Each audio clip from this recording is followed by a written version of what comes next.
Mumastreets social media manoswera ndiona kuti nyaya dziri kufamba sei. Ndinayo nyaya ndoda ndisvitse kwamuri hondo iripo pakati pamaititi iyo yakasimudzwa nekuda kwemurume wavo akanokomenta kupage kwemusikana kana mudzimai anonzi iye Joey Tana anditi vazukuru nyaya yanetsa mastreets yaita kuti nyaya yachona yabatanidzirwa vanhu vakawandisa nevamwe vasingade kupfurwa vachipindawo ipapo especially nekuzoti maititi munhu asinganyarara anditi nevamwe vasina mhosva kana vapindawo vakafanana namadam boss anditi vanogona vane mhosvawo but panyaya iyi havana mhosva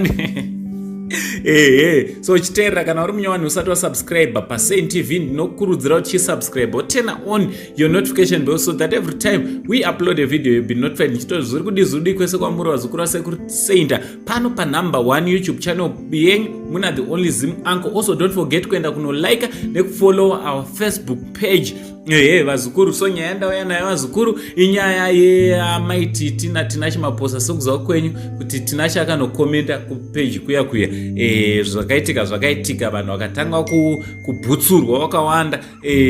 Takazoonawo pane imwe account yakanzi Madam Boss but this one is a fake account yaMadam Boss. I'm sure kuti vavengi vaMadam Boss vaitoziva kuti vakangobuditsa zita rekuti Madam Boss vanga vachatukwa anditi so account yakaenda ikanokomenta kuti zoni nayo ine mamessageswo ekunyengwa kwavakaitwawo Madam Boss vavo nani naTinashe Maposa. Remember ndati ghost account anditi so zvadaro maititi after vaudzwa izvozvo hazvina kuvatorera nguva kana nguva yekuti vaimhanye kunoverify kuti Madam Boss here zvechokwadi kana kuti havasi vakabva vatanga kutukirira Madam Boss anditi vakabva vatanga kutaura mashoko akawanda kuti ndosaka ndakakudzinga sembwa pamuchato pangu. Kwanzi Madam Boss vaichemerera kuda kutoita ivo best girl but maititi vakavadzinga nekuda kwekuti haana hunhu nekuda kwekuita kwavo.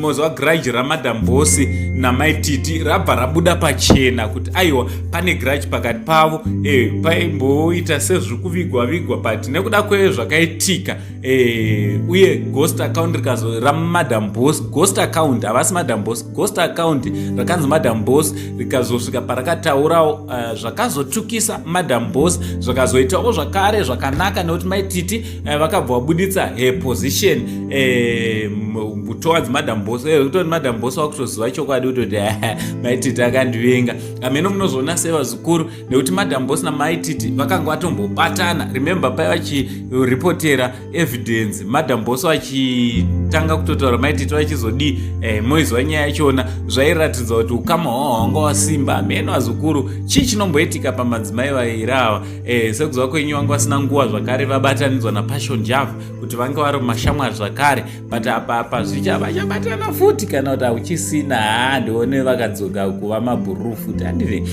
ndo nyaya dziri kuitika mastreets vazukuru. Munofungeiwo nezvenyaya iyi? Tingati maititi is she still in control kana kuti she's out of control vazukuru? Ameno munozviona sei nekuti kunyange nekuvabereki vavo vakaratidza kuti havatoteerere kutsurwa nababa namai vari palive vachitopindura nevabereki vavo. You know what happened handiti ngatimbotinyorawo comment section kuti munofungei nezvamaititi, munofungeiwo nezvenyaya yese iyi. Nevese vazopindirira vamwe vachipinzwa vamwe vachizvipinzwa vachidawo nyaya navo Linda Chapewa naQuinta Teritius naZuwa Bani.